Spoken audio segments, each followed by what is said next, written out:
লন্ডনের এক স্কুলের ভিতরে স্কুলের টিচারেরা ছাত্রদেরকে জিজ্ঞাসা করতেছে, তাদের ম্যান্ডেট যাচাইয়ের জন্য জিজ্ঞাসা করতেছে, তোমরা কে কি হতে চাও?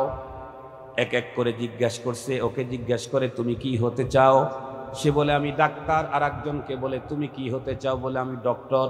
তুমি কি হতে চাও? আমি ব্রিগেডিয়ার। তুমি কি হতে চাও? Lieutenant colonel. তুমি কি হতে চাও? আমি রাজনৈতিক নেতা। তুমি কি হতে চাও? আইনজীবী। তুমি কি হতে চাও? আমি চিকিৎসক হতে চাই। এক একজন এক এক কথা যখন বলতেছিল, এক পর্যায়ে জিজ্ঞাসা করতে করতে এক কর্নারে একটা বাচ্চা আছে, তাকে যখন জিজ্ঞাসা করছি, বাবা তুমি কি হতে চাও? লন্ডনের স্কুলে পড়া ওই ছোট্ট বাচ্চাটি তখন টিচারকে উত্তর করলো, আমি সাহাবী হতে চাই। লন্ডনে পড়া, লন্ডন চিনেন? লন্ডন ওই রাষ্ট্র যেই রাষ্ট্রের পুরুষেরা দেহটাকে কমপ্লিট কাপড়ে আবৃত করে ঢেকে রাখে, আর মেয়েরা হাফ প্যান্ট আর স্যান্ডা গঞ্জি গায়ে দিয়ে রাস্তায় চলে। এ হলো লন্ডন। পুরুষদেরকে দেখবেন ফুল হাতা শার্ট, গলার এখানে আবার টাই, মাথার মধ্যে ক্যাপ, প্যান্টের ভিতরে শার্টটা ইন করা, ফুল প্যান্ট, পায়ে আবার শু পরা, ভিতরে আছে মোজা, টোটালটা একদম কাপড় দিয়ে ঢাকা। নারী একেবারে হাফ প্যান্ট না, 3 কোয়ার্টার না, শুধু কোয়ার্টার প্যান্ট, আর পরনের ভিতরে দেহের উপরের অংশে একটা স্যান্ডো গেঞ্জি। এই হলো ওই দেশের সভ্যতা। সেই দেশে এক সন্তানকে জিজ্ঞাসা করছে খ্রিস্টান টিচারেরা, তুমি কি হতে চাও? সাহাবী। টিচারেরা চিন্তা করলো, জীবনে তো অনেক ডিগ্রির নাম শুনছি, এই ডিগ্রির নাম তো কোনোদিন শুনি নাই, কারণ তারা তো অমুসলিম। তো জিজ্ঞাসা করছে, হট সাহাবী। সাহাবী কি জিনিস? ছেলেটি উত্তর করে, আমি বলতে পারবো না। তো তুই কি হতে চাও? তুমি? কয় সাহাবী হতে চাই। তো আবার জিজ্ঞাসা করছে, হট সাহাবী। সাহাবী কি জিনিস? তো আমি বলতে পারবো না। তো জিজ্ঞাসা করছে, তাহলে তুমি কি হতে চাও? কয় সাহাবী হতে চাই। টিচারেরা অবাক হয়ে গেছে। কে রে? পৃথিবীর প্রান্ত প্রান্ত থেকে মানুষ লন্ডনে আসে ডিগ্রি নেওয়ার জন্য। পৃথিবীর আধুনিক ডিগ্রির আবিষ্কারক আমরা, কিন্তু এই ছেলে কোন ডিগ্রির কথা বলতেছে? সাহাবী। তো নামই জীবনে শুনি নাই। ওস্তাদেরা টিচারেরা একসঙ্গে মশওয়ারা করে বলল, বাবু তোমার আব্বুকে গিয়ে বলবো, আমরা আগামীকালকে তোমাদের বাসায় চা খেতে যাব। মুসলিম ফ্যামিলির এই ছেলে পড়ে যেই স্কুলে, ইংলিশ মিডিয়াম বলার প্রয়োজনই নেই, কারণ ওদেশের ভাষাই ইংরেজি। ম্যাক্সিমাম ছাত্র ছাত্রী হলো খ্রিস্টান সহ অন্যান্য ধর্মের, গুটি কয়েক মুসলমান। এই ছেলেটাও মুসলমান ফ্যামিলি। বাসায় এসে বলতেছে, আব্বু আমাদের স্যারেরা আমাদের বাসায় চা খেতে আসবে। মুসলমান চিন্তা করলেন, স্যারেরা আসবে, ছেলের টিচার, সম্মান করতে হবে। এখন বর্তমান সময়ে আমাদের সন্তানেরা যে শিক্ষা থেকে ঝরে পড়তেছে, তার সবচাইতে বড় কারণ, সন্তানের উপরে কোনো টিচার যদি কখন শাসন চালায়, বাবার তখন দয়া মায়া ভালোবাসা তখন উপচে পড়তে থাকে। দৌড়ে সে টিচারের উপরে টর্চারিং শুরু করে। টিচারের উপরে টর্চারিং করা মানে নিজের সন্তানের লাইফটাকে হিরিশ করে দেওয়া। এ কারণেই আজকে অধিকাংশ সন্তানেরা ঝরে পড়ছে। সেদিকে যেতে চাই না, ওটা লম্বা কথা। তো উনি চিন্তা করলেন, টিচারের আসবে, ছেলের টিচার সম্মানিত ব্যক্তি, উনি ওনার সাধ্য মোতাবেক চা চক্রের ব্যবস্থা করছে। লম্বা দস্তরখানা, কত আইটেমের ফুড টুড নিয়ে আসছে। পরের দিন ওরা চলে আসছে, এসে বলতেছে যে আমরা আপনার বাসায় আসলাম মূলত একটা বিষয় জানতে। কি বলেন? তো কথা পরে হবে, আসেন একটু দস্তরখানায়। তো দস্তরখানায় বসাইছে, এতগুলি মেহমানদারির আইটেম দেখে বলতেছে, আপনি বলে কি করছেন?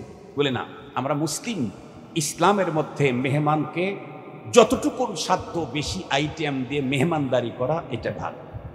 এই জন্য আপনারা সম্মানিত ব্যক্তি, আমার সন্তানের টিচার, তাই আমি এতটুকুন করছি গরিবানা হালতে। ওরা হাসে, গরিবানা হালতেই যেই পরিমাণ দেখতেছি, ধনী হইলে আর কি হয়েছে। মোহতারাম হাজিরিন, তো খাইতে বসে এক পর্যায়ে বলতেছে, আমরা মূলত চা খেতে তো আসিনি, একটা জিনিস জানতে আসছি। কি? গতকালকে ছেলেদেরকে বসায় তাদের ম্যান্ডেট যাচাই করতেছিলাম, কে কি হতে চায়। তো সবাই বলল, doctor, doctor, brigadier, lieutenant colonel, general, অমক তমক।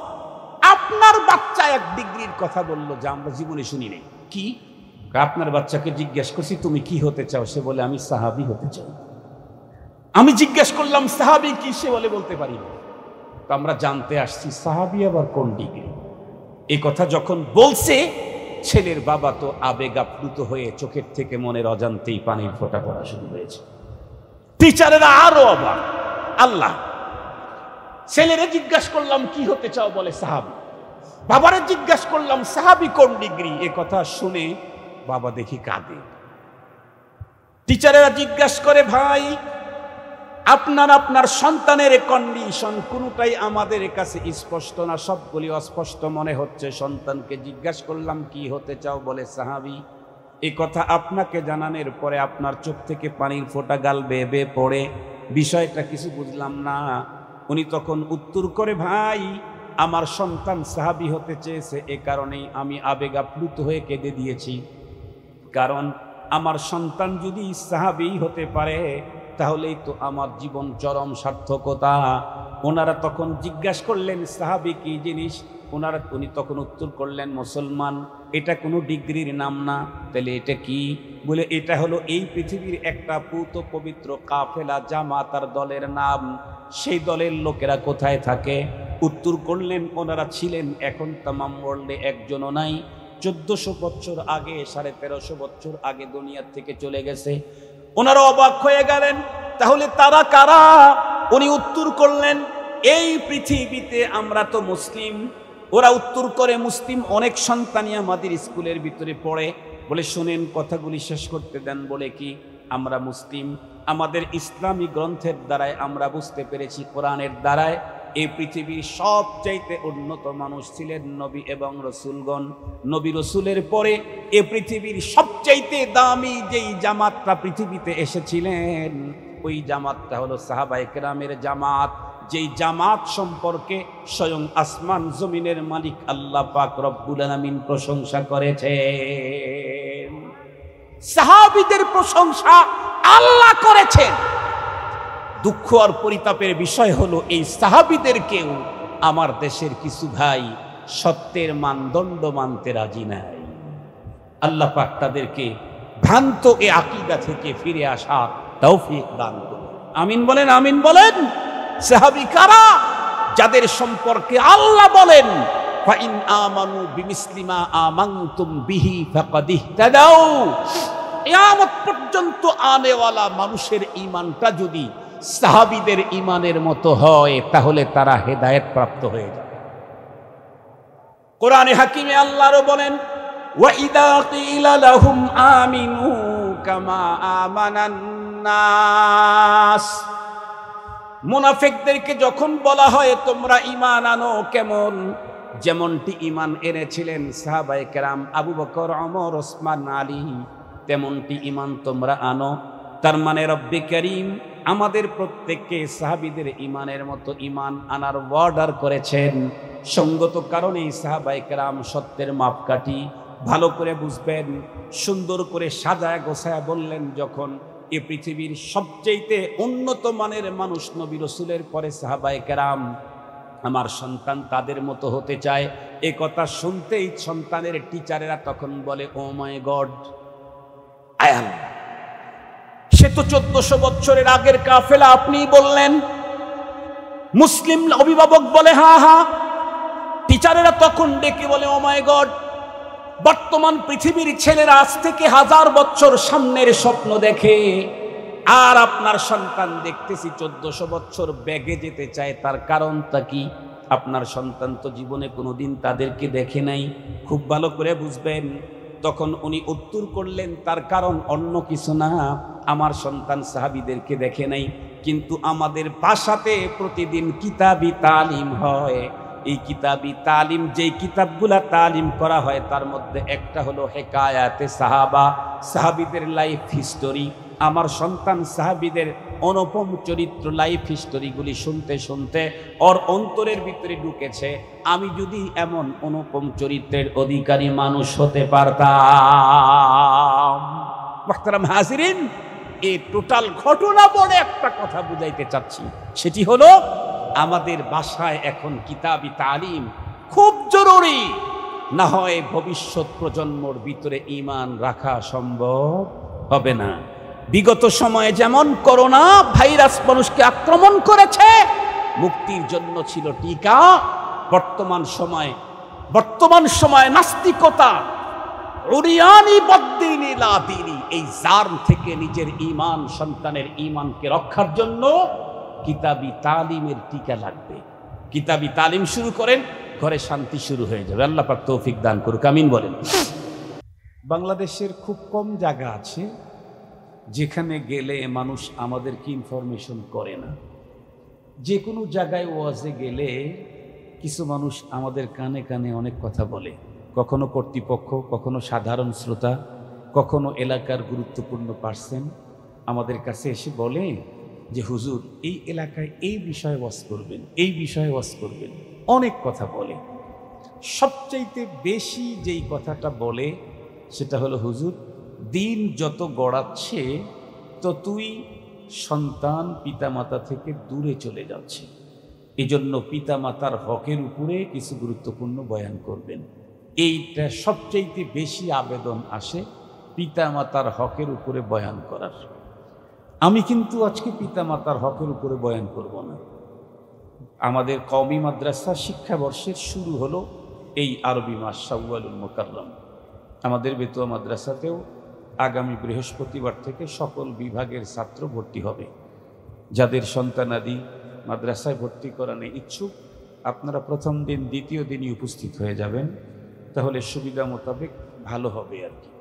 মুহতারাম হাজিরিন, আমি আজকে বলবো হলো যে আমাদের দেশের সকল মুরব্বীরা শুধু সন্তানের পিতামাতার হক, পিতামাতার হক, পিতামাতার হকের উপরে বয়ান করতে বলে, কিন্তু একটা বিষয় জানা থাকতে হবে, পিতামাতার হক তো সন্তানের প্রতি আছেই, তবে তার আগে সন্তানের হক হলো পিতামাতার জিম্মায়। প্রথমে সন্তানের হক, এরপরে পিতামাতার হক। সন্তান যতক্ষণ পর্যন্ত সাবালেগ না হয় ততক্ষণ পর্যন্ত আল্লাহ নিজের হকই মোতালাবা করেন না, চান না। নাবালেগের উপরে শরীয়ত আছে নাকি? কথা বলেন, নাবালেগের উপরে শরীয়ত আছে? আল্লাহ সৃষ্টি করেছেন, উনি বালেগ হওয়ার আগ পর্যন্ত এই তার সৃষ্টির কাছে কিছু চান না।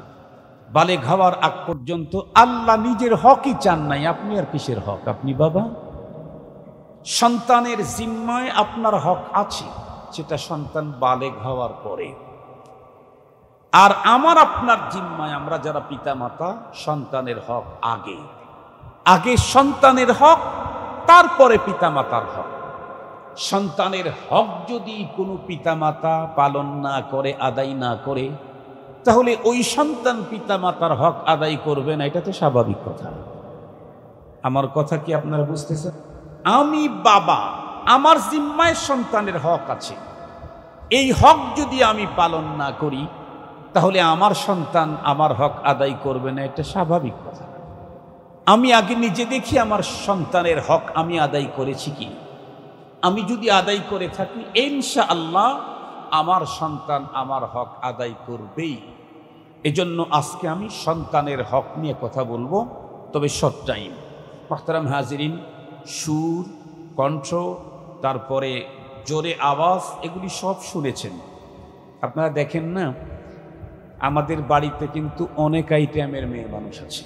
কারো বয়স 5 বছর, কারো বয়স 12 বছর, কারো বয়স 20 বছর, কারো বয়স 50 বছর। তো ধরেন ছোট মেয়ে যারা 5 বছর, ওরা খেলাধুলায় লিপ্ত থাকে। 12 বছর, 15 বছর, 17 বছরের যে মেয়েগুলি, সেটা আমার মেয়ে হোক আর ভাস্তি হোক, আর পুত্রবধূ হোক আর ভাতিজার স্ত্রী হোক, এরা কিন্তু দেখবেন এরা সবসময় বেশি সাজসজ্জা করে। সবসময় এদের কাপড় চোপড় সুন্দর, মুখে অনেক কিছু লাগায়, ঠোঁটে লাগায়, চোখে লাগায়, সাজসজ্জা করে। ওই বাড়িতেই আরও একটা মেয়ে আছে, 2টা মেয়ে আছে, সেটা হলো তার শাশুড়ি, তার দাদি শাশুড়ি। এরাও কিন্তু মেয়ে, এরা সাজসজ্জা করে নাকি? কথা বলেন, এরা কি সাজসজ্জা করে? প্রতিদিন চুনু লাগায়, প্রতিদিন চোখে সুরমা লাগায়, প্রতিদিন ঠোঁটে কালার লাগায়? না, এরা কালার লাগায় না। এদের কালার লাগানোর টাইম চলে গেছে। যারা নতুন আসছে তারা সবসময় ফেস ওয়াশ না, ফেস ওয়াশ ব্যবহার করে, এরপরে কত কিছু লাগায়। কেন? এরা আসতে জানে যে আমাকে এই যে নিয়ে আসতেন তার কাছে আকর্ষণীয় করে তুলে ধরতে হবে। আমার প্রতি যেন তার ভালোবাসা থাকে, আমার প্রতি যেন তার আগ্রহ থাকে।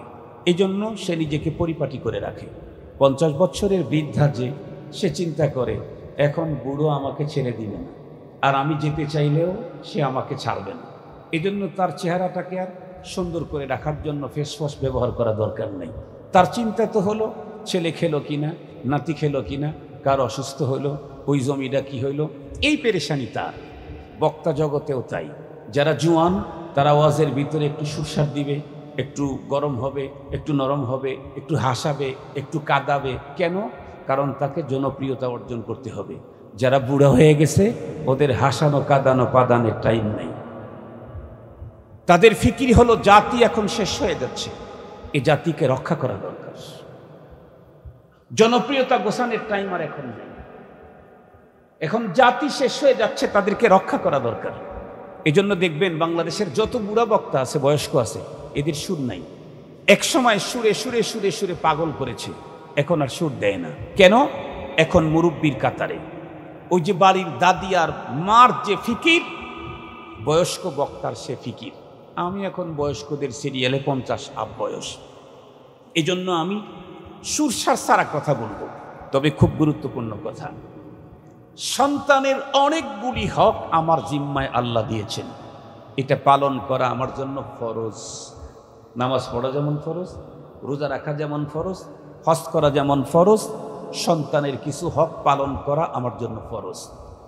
তার ভিতরে প্রথম যে হক, এই হকের কথা শুনলে তো আপনাদের মাথা কপালে উঠে যাবে, চোখ কেমনে, হায় হায়, এটা তো জীবনে শুনি নাই। প্রথম নাম্বারের হক হলো সন্তান জন্মের পরে না। সন্তান জন্মের পরে সন্তানের প্রথম হক না। সন্তানের প্রথম হক কি? আমি যেদিন বিয়ে করব সেই দিন সন্তানের প্রথম হক। আমি যাকে বিয়ে করছি দেখে শুনে একটা দিনদার, পরহেজগার, খোদা বিরু, আল্লাহওয়ালা, সতী সাধুরী, নেককার একজন স্ত্রী আমাকে চয়েস করে আনতে হবে। এটা সন্তানের হক। কেন?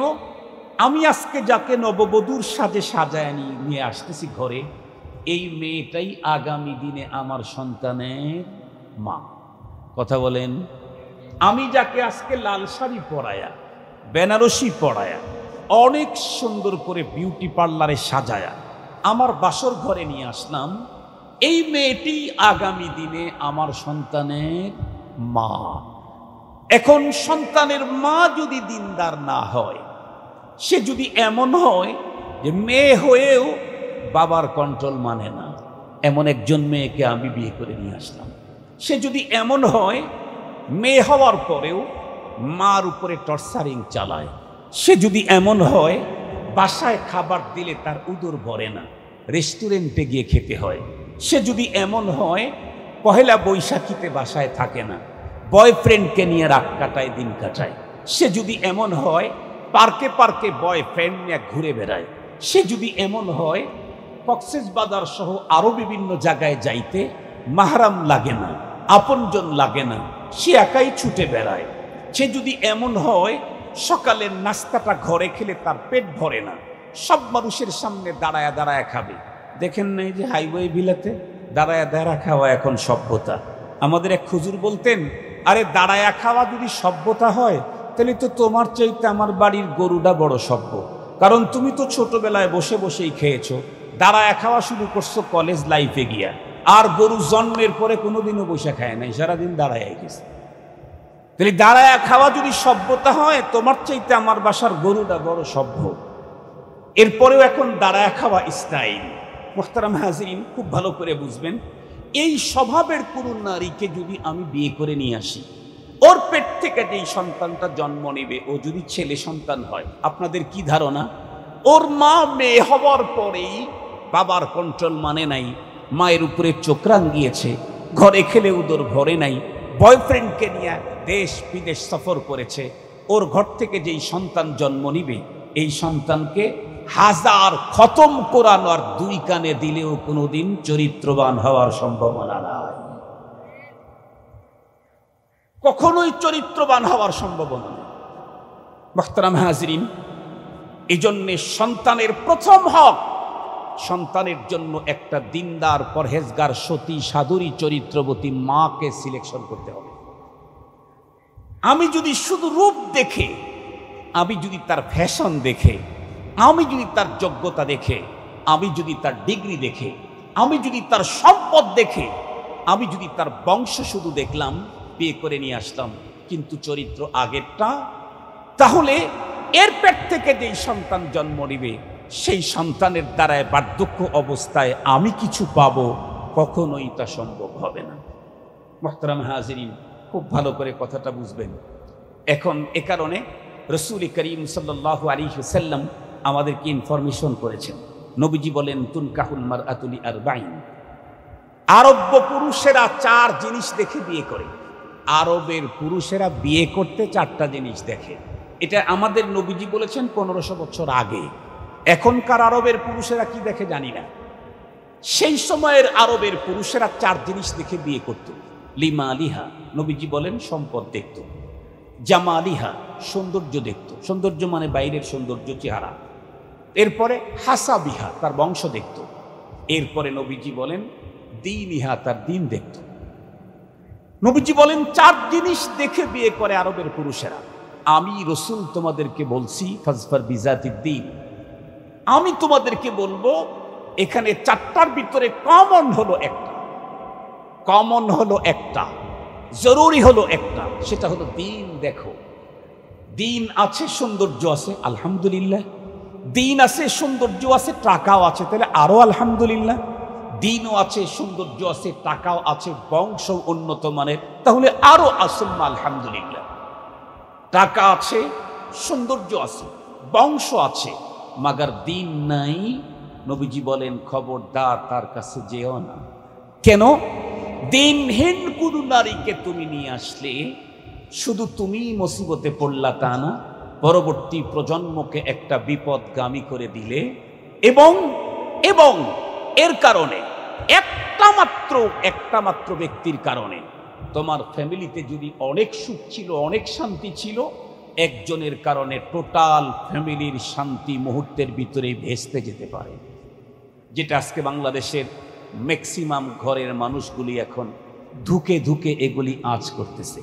আমাদের কাছে আসে হুজুর তাবিজ দেন, আমাদের কাছে আসে হুজুর এই সমস্যায় পড়ছি, কানতে কানতে ঢুকে আমাদের কাছে, হুজুর এই সমস্যা। আমরা তখন বলি যে এখন তো আর তেল পড়া আর পানি পড়া দিয়ে কাজ হবে না, আগে দেখা দরকার ছিল। এখন আপনারা অনেকে মনে মনে ভাবতেছেন যে হুজুর আপনি যেটা বলতেছেন আমার বাসায় তো প্রায় এরকমই, এই ওয়াজ না বিয়ের আগে করা দরকার ছিল, এখন নাতিপুতি হয়ে গেছে, এখন আপনি এই ওয়াজ করতেছেন। এরা আমাদের বিয়ের আগে যদি করতেন তাহলে আমরা সন্তানের এই প্রথম হকটা আদায় করার সুযোগ পেতাম। আপনি এতদিনে এসে ওয়াজ করতেছেন, হুজুর আমার ঘরে তো এই ঝামেলাই আছে, এখন কি করব সেটা বলেন। কথার কথা, যদি কারো ঘরে এমনই হয় যে ওই রকমই একজন এসে পড়েছে, তাহলে কি করবেন? আমরা বলবো না যে চৌকাট পাল্টাইয়া দেন, এটা আমরা বলবো না, অনেক ঝামেলা আছে এখন, অনেক ঝামেলা। আমরা বলবো না যে এটাকে বাদ দিয়ে দেন, সরাইয়া দেন, এটা বলবো না। আমরা কি বলবো? আমরা বলবো যদি কারো ঘরে এমনটি এসেই থাকে, পুরাপুরি না হাফ কোয়ার্টার, একটু ঝামেলা আছেই, তাহলে এটাকে রিপিট করার সিস্টেম ইসলাম আর শরীয়তে আছে। কি রিপিট করবেন? আপনাদেরকে একটা মিসাল দিলে ভালো বুঝবেন। আমি এই গাড়িটা নিয়ে আমি যাচ্ছি এক জায়গায়, হঠাৎ করে গাড়ি লোড নেয় না, তো পরে এক জায়গায় গ্যারেজে গাড়ি দাঁড় করাইলাম। দাঁড় করানোর পরে বলতেছে হুজুর আপনার গাড়ির কয়েল গেছে। তো ঠিক আছে কয়েল লাগাই দে একটা। তো খুঁজে খুঁজে এই গাড়ির কয়েল পাইতেছে না, মানে এই গাড়ির পার্টসটা পাওয়া যাচ্ছে না। তো পরে বলতেছে হুজুর কয়েল তো একটা আছে কিন্তু এই গাড়ির নেই। তো আমি বললাম তাহলে কি হবে? কয় না কাজ চলবে কিন্তু অত সুন্দর হবে না। তো দেখি লাগাতো, সবগুলা হলো এই সিস্টেম, এটা হলো এই সিস্টেম। আমি বললাম তবু তো আমাকে চলতে হবে, আমি তো কয়েল ছাড়া যেতে পারবো না, তো ওইটাই লাগায় দাও। যেহেতু ঝামেলায় পড়ে গেছি, ওইটা পাচ্ছি না, তাহলে মডিফাই করে ওইটাই লাগায় দাও, মডিফাই। যদি কারো ঘরে ওই রকমের কেউ এসে থাকে তাহলে তাকে মডিফাই করতে হবে, বাদ দেওয়ার দরকার নেই। মডিফাই করবেন কেমনে? মডিফাই করার কিছু পদ্ধতি আছে ইসলাম শরীয়তে। তার মধ্যে 1 নম্বরের পদ্ধতি হলো মাঝে মাঝে ঘরের লোকটাকে ওলামায়ে কেরামের জবান থেকে কোরআন হাদিসের আলোচনা শোনানোর ব্যবস্থা করা। মাঝে মাঝে এটা আপনার জিম্মাদারি। আপনার ঘরে সংসার করুন। আপনি যেমন গ্রামগঞ্জের মা খালারা তো নিজের চোখেই তো দেখেছি, তাদের হাতেই তো বড় হয়েছি। গ্রামগঞ্জের মা খালারা বাবার সাথে কমপক্ষে নিজের ঘরের ডোয়া বাঁধতে তো বাবার সাথে মাও মাথার মধ্যে মাটি নিয়েছে। কথা বলেন, আমাদের মা খালারা নেয় নাই? বড় কষ্ট করেছে। আল্লাহ তাআলা ধীরে ধীরে ধীরে ধীরে দিন দিয়েছে, এখন অনেক আরাম, অনেক আল্লাহ তাআলা করেছেন। ওনাদের অনেক কষ্ট আছে, অনেক মেহনত আছে। আমরা যে রুজি রোজগার করি, অনেক বড় কাজ করি, ওনারা ঘরের ভিতরে বসে একেবারে ছোট কাজ করেন এমনটি না। কথায় কথা মনে পড়ে গেল, না বলে পারি না। হাকিমুল উম্মত মুজাদ্দিদুল মিল্লাত শাহ আশরাফ আলী থানভী রহমাতুল্লাহি আলাইহি উনি লিখছেন ওনার কিতাবে, রেফারেন্স সহ বলতেছি, এক আল্লাহর বান্দা কৃষক স্ত্রীকে খালি পিটায়, খালি মারে, এই এটা হলো না, এই ওটা হলো না, এই ওটা হলো না। এখন তো মেয়েদের কাজ নাই, পেপার পত্রিকায় লেখছে অধিক সুখে মেয়েরা এখন অসুখ, অধিক সুখে এখন মেয়েরা অসুখ। আমাদের মা খালাদেরকে দেখেছি পানি কূপের থেকে উঠানো লাগছে, তাই না? তখন টিউবওয়েল বাড়ি বাড়িতে ছিল না। এরপরে আবার চৈত মাসে সব কূপে পানিও থাকতো না, আর এক বাড়ি থেকে নিয়ে আসা লাগে। ওটা ভুলে গেছেন তো আপনারা, টেপ সাইডে দিয়ে কূপের কথা ভুলে গেছেন। মোহতারাম হাজিরিন, শুধু কি তাই, ম্যাক্সিমাম বাড়ি ছিল কাঁচা ঘর, ডোয়াগুলা মাজা লাগতো, লেপা লাগতো, এই কাজটা ওনারা করতেন। তখন এত উন্নত মানের ওয়াশিং পাউডার, এত উন্নত মানের সাবান এগুলি ছিল না। কি করা লাগতো? খার দিয়া কাঁথা পরিষ্কার করা লাগতো। মনে পড়ে কি আপনাদের? ভুলে যান নাই তো? বেশি সুখে। এরপরে কি করা লাগতো? এই রাইস মিল যত্রতত্র ছিল না। এই 3 গ্রামের মানুষ এক জায়গায় রাইস মিলে চাউল করে নিয়ে আসা লাগতো।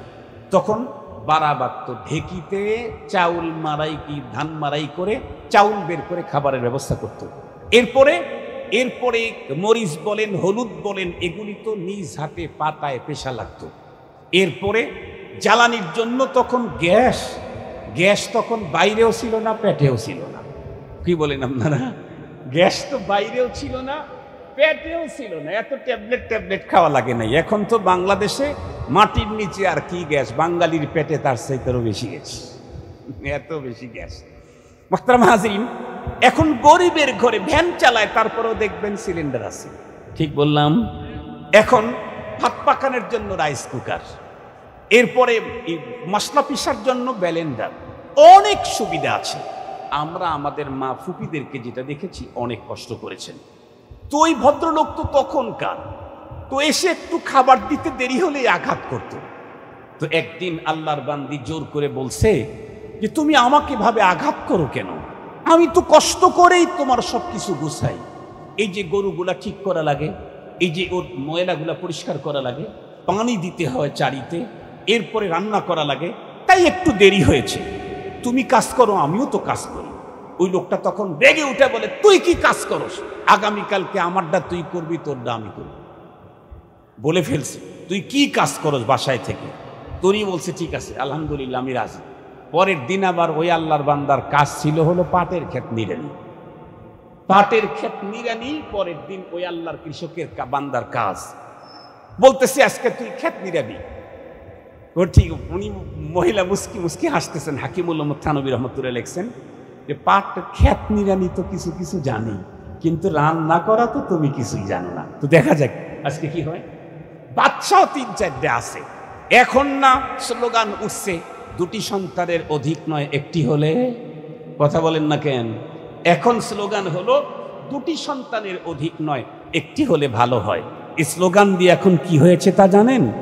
রব দিতে চাইলেন 3-4টা।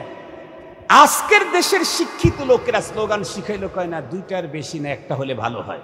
রব্বুল আলামিন সিস্টেম করে দিলেন, ঠিক আছে তাহলে তোর দাও না, আমার দাও না। কি এমনি কথার কথা বলতেছি, তুই তো 2টা চালি, একটা চাস, আমি কয়েকটা দিতে চাই। তুই যেহেতু নিতে চাস না, তাহলে তোরে 2টাও দিলাম না, 1.5টা দিলাম। 1.5টা বুঝলেন না? একটা সুস্থ আর একটা প্রতিবন্ধী, অর্ধেক। বুঝে আসছে এখন? দেড়টা বুঝে আসছে এখন? তিনটা নিবি না, জ্বালা তোরে দেড়টা দিলাম, একটা তো সুস্থ দিলাম আর একটা প্রতিবন্ধী দিলাম। এই এক প্রতিবন্ধীর পিছনে এমন মেহনত করবি, 10 বাচ্চা লালন করার কাজ একটাতেই 12টা বাজায়। রব চাইলেন একটা, তুমি চাওয়ার রব দেখায় দিলেন। আজ আমাদের দাদি, আমাদের নানি, আমাদের মা চাচি, তারা তো ক্যালোরিযুক্ত খাবার পায় নাই। কই, তখন তো প্রতিবন্ধী এত ছিল না। এখন তো বাচ্চা হবার আগেই টেস্ট, এরপরে চেক, এরপরে চেক, এরপরে মেডিকেটেড খাবার, এরপরে আবার ডাক্তার দেখানো, এরপরে আবার সিজার, এরপরেও প্রতিবন্ধী কেন? এখন তো অনেক উন্নত খাবার, প্রতিবন্ধী কেন? রবের সাথে ভাব দেখাইলে তাদের অভাব কোনোদিন ফুরায় না, তাদের অভাব কখনোই ফুরায় না। তো তখন অনেকগুলি বাচ্চা ওই আল্লাহর বান্দার।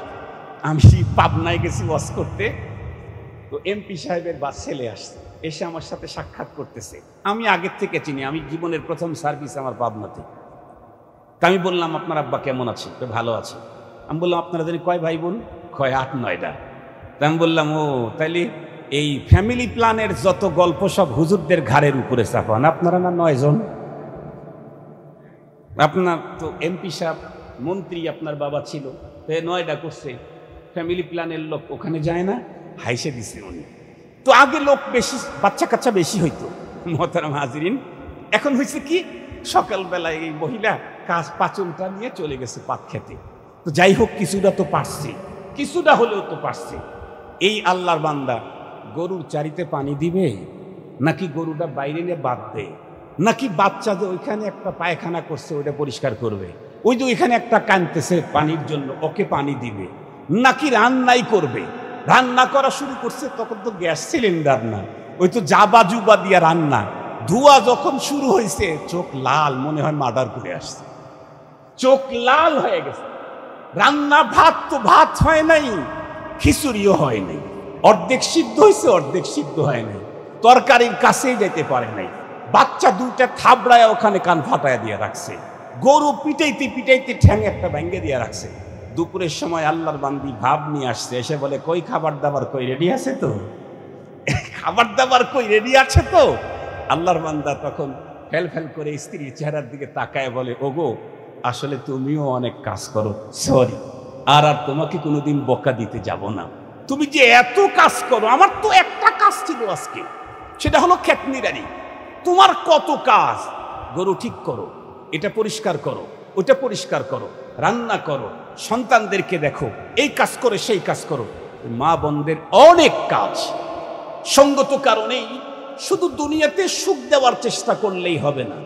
আমার ঘরে যেই স্ত্রী এসেছে, সে যেন মরণের পরে কবরের জগতে সুখে থাকে, এজন্য তাকে দ্বীন শিখাবার জন্য, ধর্ম শিখাবার জন্য, ইসলামের উপরে চলার জন্য হক্কানি ওলামায়ে কেরামদের বয়ান মাঝে মাঝে শোনানোর ব্যবস্থা করতে হবে। মনে থাকবে ইনশাআল্লাহ? 1 নাম্বার।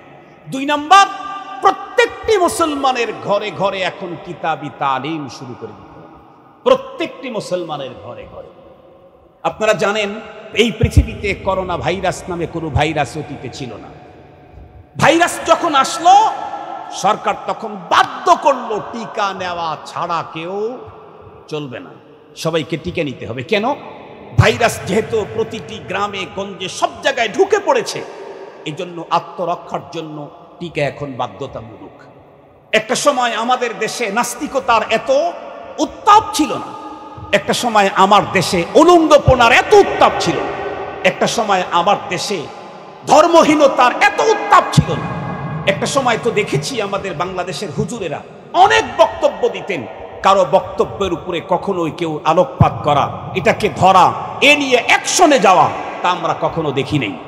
কিন্তু বিগত সময় কি দেখলাম, ইদানিংকালে কি দেখি, বাংলাদেশের একজন হুজুর, যিনি আল্লামা আহমদ শফি রহমতুল্লাহি আলাইহি, যার কাছে এদেশের প্রাইম মিনিস্টার পর্যন্ত মাথা নত করে দোয়া চেয়েছেন, সেই লোকটাও কোনো একদিন বক্তৃতায় তেঁতুল বলে একটা মেসাল দিয়েছিলেন, সেটাও এদেশের শিক্ষিতরা ছাড়ে নাই,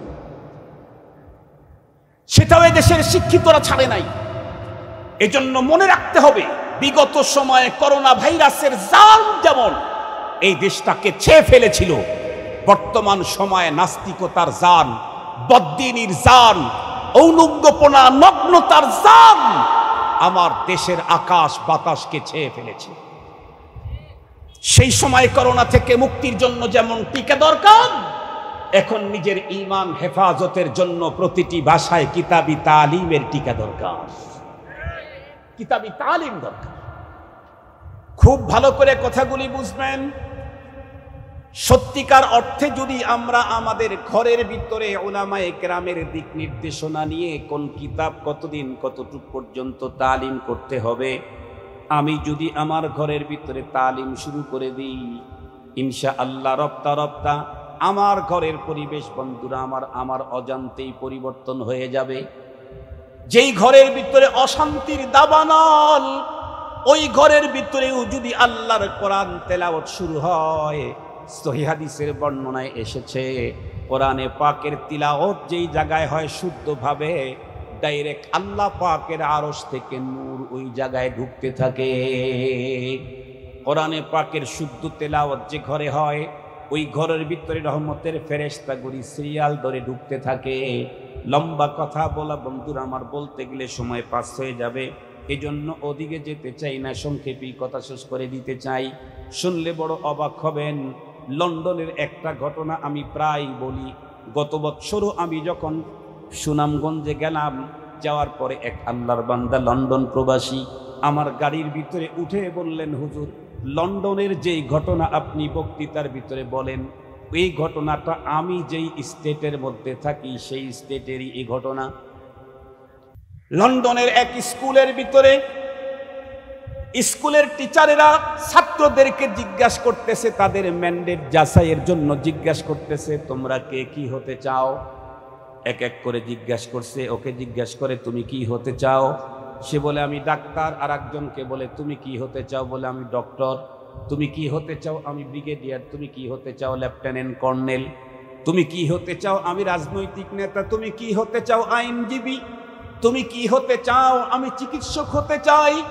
এক একজন এক এক কথা যখন বলতেছিল, এক পর্যায়ে জিজ্ঞাসা করতে করতে এক কর্নারে একটা বাচ্চা আছে, তাকে যখন জিজ্ঞাসা করছে, বাবা তুমি কি হতে চাও?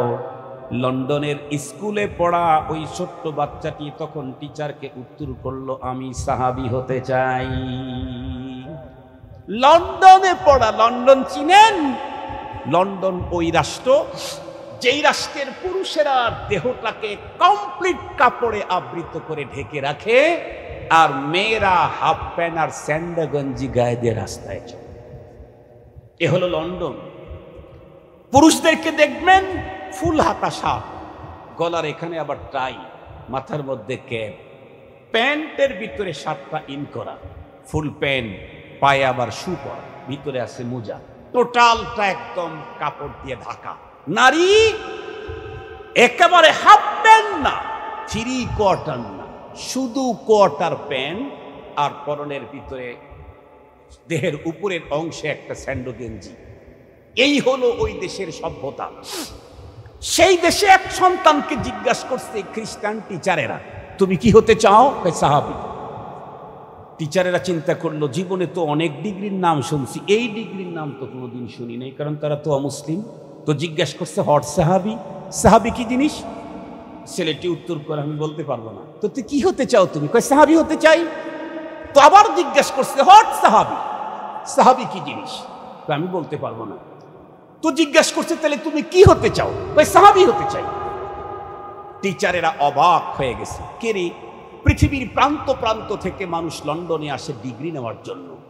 পৃথিবীর আধুনিক ডিগ্রির আবিষ্কারক আমরা, কিন্তু এই ছেলে কোন ডিগ্রির কথা বলতেছে? সাহাবী। তো নামই জীবনে শুনি নাই। ওস্তাদেরা টিচারেরা একসঙ্গে মশওয়ারা করে বলল, বাবু তোমার আব্বুকে গিয়ে বলবো আমরা আগামীকালকে তোমাদের বাসায় চা খেতে যাব। মুসলিম ফ্যামিলির এই ছেলে পড়ে যেই স্কুলে, একটু ইংলিশ মিডিয়াম বলার প্রয়োজনই নেই, কারণ ও দেশের ভাষাই ইংরেজি। ম্যাক্সিমাম ছাত্র ছাত্রী হলো খ্রিস্টান সহ অন্যান্য ধর্মের, গুটি কয়েক মুসলমান। এই ছেলেটাও মুসলমান ফ্যামিলি। বাসায় এসে বলতেছে, আব্বু আমাদের স্যারেরা আমাদের বাসায় চা খেতে আসবে। মুসলমান চিন্তা করলেন, স্যারেরা আসবে, ছেলের টিচার, সম্মান করতে হবে। এখন বর্তমান সময়ে আমাদের সন্তানেরা যে শিক্ষা থেকে ঝরে পড়তেছে, তার সবচাইতে বড় কারণ সন্তানের উপরে কোনো টিচার যদি কখন শাসন চালায়, বাবার তখন দয়া মায়া ভালোবাসা তখন উপচে পড়তে থাকে, দৌড়ে সে টিচারের উপরে টর্চারিং শুরু করে। টিচারের উপরে টর্চারিং করা মানে নিজের সন্তানের লাইফটাকে হিরিশ করে দেওয়া। এ কারণেই আজকে অধিকাংশ সন্তানেরা ঝরে পড়ছে। সেদিকে যেতে চাই না, ওটা লম্বা কথা। তো উনি চিন্তা করলেন টিচারের আসবে, ছেলের টিচার সম্মানিত ব্যক্তি, উনি ওনার সাধ্য মোতাবেক চা চক্রের ব্যবস্থা করছে, লম্বা দস্তরখানা, কত আইটেমের ফুড টুড নিয়ে আসছে। পরের দিন ওরা চলে আসছে, এসে বলতেছে যে আমরা আপনার বাসায় আসলাম মূলত একটা বিষয় জানতে। কি বলেন? তো কথা পরে হবে, আসেন একটু দস্তরখানায়। তো দস্তরখানায় বসাইছে, এতগুলি মেহমানদারির আইটেম দেখে বলতেছে আপনি বলে কি করছেন? বলে না, আমরা মুসলিম, ইসলামের মধ্যে মেহমানকে যতটুকু সাধ্য বেশি আইটেম দিয়ে মেহমানদারি করা এটা ভালো। এই জন্য আপনারা সম্মানিত ব্যক্তি, আমার সন্তানের টিচার, তাই আমি এতটুকুন করছি গরিবানা হালতে। ওরা হাসে, গরিবানা হালতেই যে পরিমাণ দেখতেছি, ধনী হইলে আর কি হয়েছে। মোহতারাম হাজিরিন, তো খাইতে বসে এক পর্যায়ে বলতেছে আমরা মূলত চা খেতে তো আসিনি, একটা জিনিস জানতে আসছি। কি? গতকালকে ছেলেদেরকে বসায় তাদের ম্যান্ডেট যাচাই করতেছিলাম, কে কি হতে চায়। তো সবাই বললো doctor, doctor, brigadier, lieutenant, colonel, general, অমক তমক। আপনার বাচ্চা এক ডিগ্রির কথা বললো যা আমরা জীবনে শুনি নেই। কি? আপনার বাচ্চাকে জিজ্ঞেস করছি তুমি কি হতে চাও, সে বলে আমি সাহাবী হতে চাই। আমি জিজ্ঞেস করলাম সাহাবী কি, সে বলে বলতে পারি না। তো আমরা জানতে আসছি সাহাবী আবার কোন ডিগ্রি। এই কথা যখন বলছে, ছেলের বাবা তো আবেগ আপ্লুত হয়ে চোখের থেকে মনের অজান্তেই পানির ফোঁটা পড়া শুরু হয়েছে। টিচারেরা আরো অবাক। আল্লাহ, ছেলেরে জিজ্ঞাসা করলাম কি হতে চাও, বলে সাহাবী। বাবারে জিজ্ঞাসা করলাম সাহাবী কোন ডিগ্রি। এ কথা শুনে বাবা দেখি কাঁদে।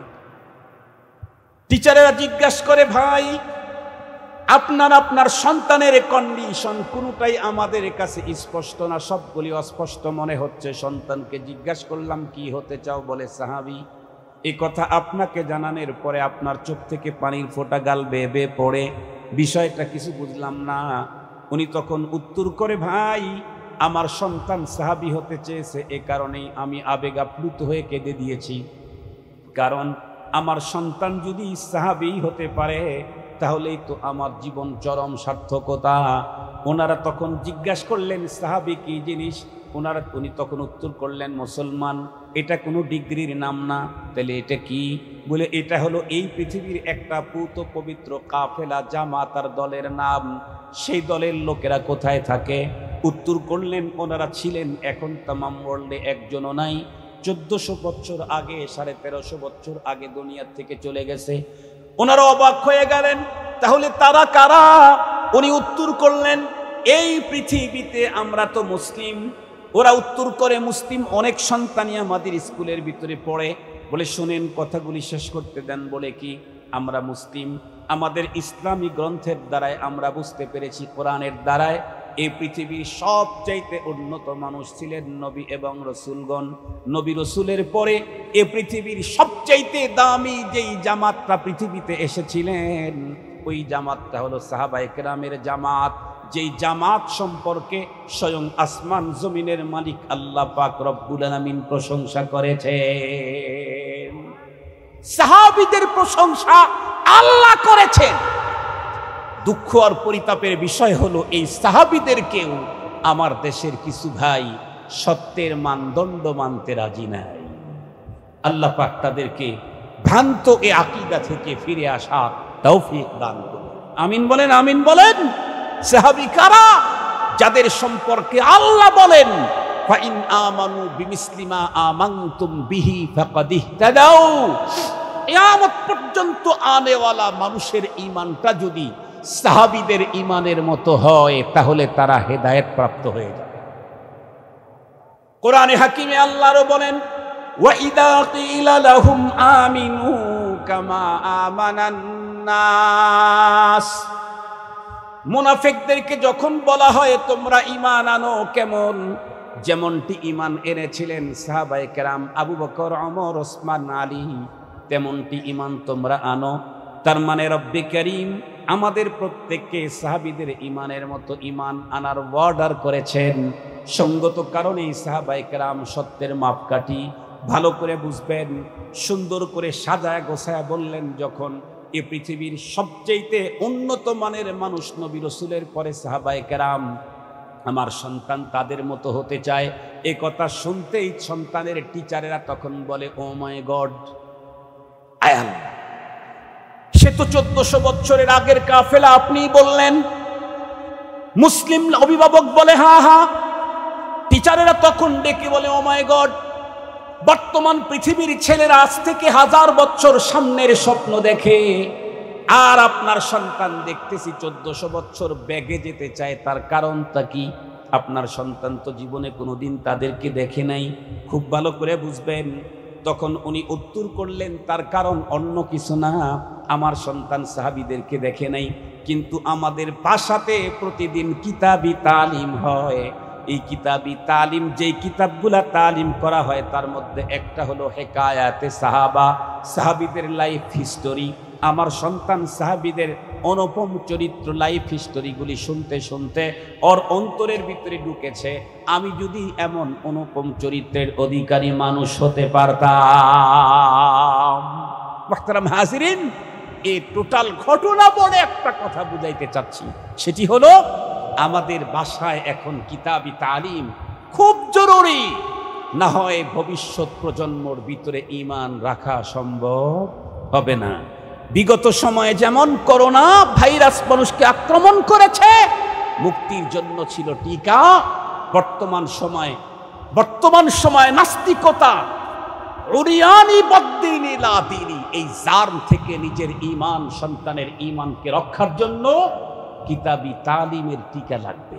কিতাবি তালিম শুরু করেন, ঘরে শান্তি শুরু হয়ে যাবে। আল্লাহ পাক তৌফিক দান করুক, আমিন বলেন। সন্তানের যেই হকগুলো আল্লাহ আমার জিম্মায় দিয়েছেন, তার মধ্যে আরেকটা হক হলো সন্তানকে নীতি, নৈতিকতা, শিষ্টাচার, দ্বীন শিক্ষা দেওয়া। এটা বাবার জিম্মায় ফরজ দায়িত্ব, ফরজ, নফল না, কিন্তু ওয়াজিব না, ফরজ দায়িত্ব। নিজের সন্তানকে নীতি, নৈতিকতা, শিষ্টাচার শিক্ষা দেওয়া, এটা ফরজ।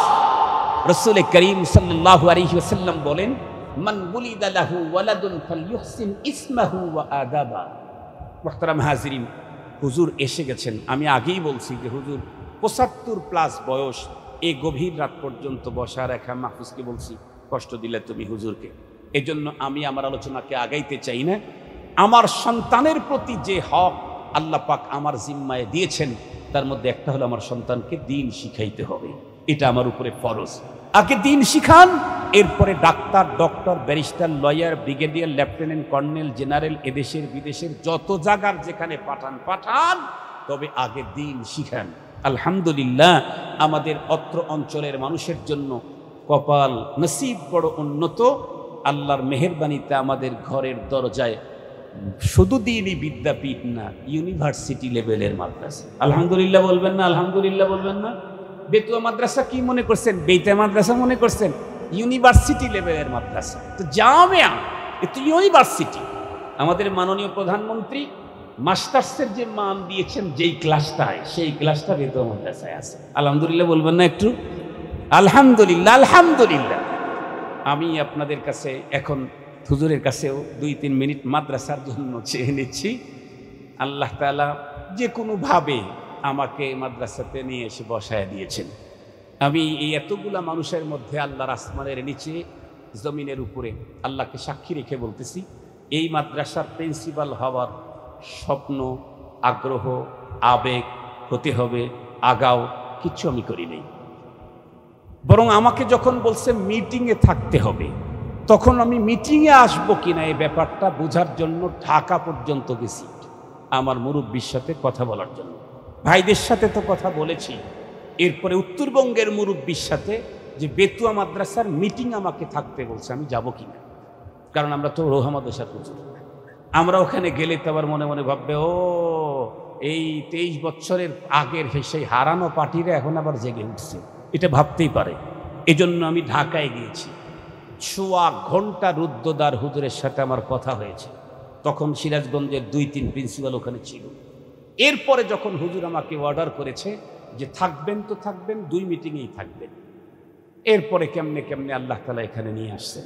মুহতারাম হাজিরিন, আল্লাহর মেহেরবানি, আপনাদের দোয়া ভালোবাসা, মাদ্রাসা তো বন্ধ হওয়ার একেবারে উপক্রম, কিছু তো পাওয়া যায় নাই, আপনারা তো জানেন। মাত্র সরকারি কয়েক বস্তা চাউল ছাড়া আর কিছু ছিল না। আমার নিজের তহবিল থেকে 7 লক্ষ টাকা ধার দিয়ে গত বছর 7 লক্ষ পর্যন্ত, একবার দেই আবার কিছু পাই, আবার দেই, আল্লাহর মেহেরবানিতে গত বছর খুব ভালোভাবে আল্লাহ তাআলা চালাইছেন। ছেলেরা তো আলহামদুলিল্লাহ সপ্তাহে 2 দিন গরুর গোস্ত খাইছে। আমরা অনেকেই কিন্তু বাসায় সপ্তাহে 2 দিন গরুর গোস্ত, একদিনই খাওয়া হয় না। ছেলেরা কিন্তু 2 দিন গরুর গোস্ত খেয়েছে, আল্লাহ শুকর, 3 বেলা খেয়েছে।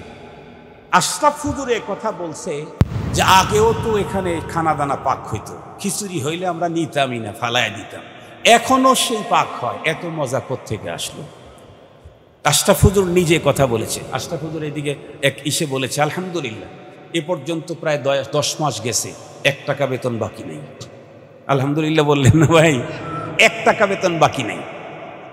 রমজান আর ঈদ আসার আগেই আমি ঢাকাতে গিয়ে এতেকাফ করব। আমার মুসল্লিরা আমাকে খুব ভালোবাসা দিয়েছে, খুব ভালোবাসে। তারা বলছে হুজুর আপনি একটু আমাদের সাথে এতেকাফে থাকেন। আমি বলছি যে আমাকে একটু ছুটি দেন কয়েকদিন, আমি সুন্নতে এতেকাফ করতে পারবো না, নফলে এতেকাফ করব। আল্লাহর মেহেরবানিতে ঢাকা থেকে এসে ওস্তাদদের বেতন জহুর হুজুরের কাছে জমা দিয়েছি এবং বলছি এখনই দিয়ে দাও, টাকা আমাদের পকেটে রেখে লাভ কি? পাই বেতনই পায় 10,000 টাকা। আমি তো ওই মাদ্রাসায় পড়াছি, আমি তো জানি যে 1700 টাকা বেতন, 2.5 বছর পড়াছি, 1.5 বছরের বেতন বাকি ছিল। কত কষ্ট হয়েছে, বাচ্চা অসুস্থ, হাসপাতালে নেওয়ার টাকা নাই, এ কষ্ট আমার জানা আছে। 10,000 টাকা বেতন দিই, এটাও যদি আবার ঈদের সময় না দিই, হুজুরের ঈদ তো শেষ হয়ে যাবে। এজন্য বলছি আগেই দিয়ে দাও। আলহামদুলিল্লাহ আপনাদের দোয়া ভালোবাসা, আল্লাহর দয়া মেহেরবানিতে, আল্লাহর মেহেরবানিতে 100% হয়েছে। এইবার এখন একটু শক্ত দোয়া করতে হবে। আমি তো যখন জরুরি কাজ, বড় কাজ, তখন আমি দুর্ঘটনায় আক্রান্ত হয়ে 3 মাস প্রায় হাসপাতালের দিকে, বাড়ির থেকে যাই আর হাসপাতালে যাই, ড্রেসিং করে আসি। এই ভাঙ্গা ঠ্যাং নিয়েও আলহামদুলিল্লাহ কিছু মানুষের কাছে মাদ্রাসার জন্য গিয়েছি, কিছু ফায়দা হয়েছে। ইনশাআল্লাহ মাদ্রাসা ঠেকবে না, ইনশাআল্লাহ, ইনশাআল্লাহ। আমার কৃতিত্ব না, ওই মকবুল ইদারা, মকবুল প্রতিষ্ঠান, আল্লাহর দয়ার কারণেই মাদ্রাসা চলবে ইনশাআল্লাহ। আপনাদেরকে এখন একটু দোয়া করতে হবে। আল্লাহ, মাহফিলটা যেমন হয়েছে, মানুষ কি বলছে? আমাদের এলাকার মানুষ তো বলছে এটা মাহফিল না, এটা হলো ইস্তেমা। আর একেবারে মূর্খ মানুষ যারা, তারা বলছে হায় আল্লাহ, বেতুয়া মাদ্রাসায় মাহফিল হয়, এটা হাসরের মাঠ হয়ে গেছে, হাসরের মাঠ বলে হয়েছে।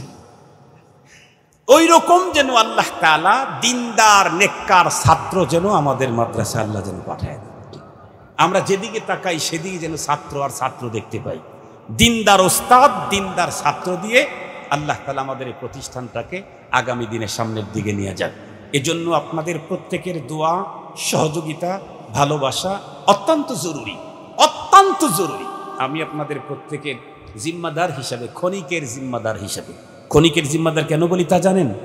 হয়তো হায়াত থাকতেও এখান থেকে চলে যাওয়া লাগতে পারে, আর হায়াত থাকতে যদি চলে নাও যাই, মরণ তো একদিন আমাকে সরায়া দিবেই দিবে। কথা বলেন না কেন ভাই?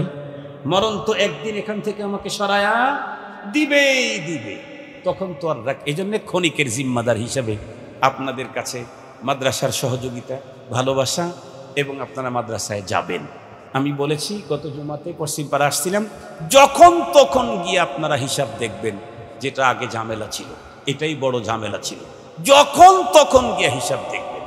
আমার পেরেশানি নেই, আমি যা কালেকশন করি সাথে সাথে নিয়ে এসে মাদ্রাসায় জহুর হুজুরের কাছে জমা দিই।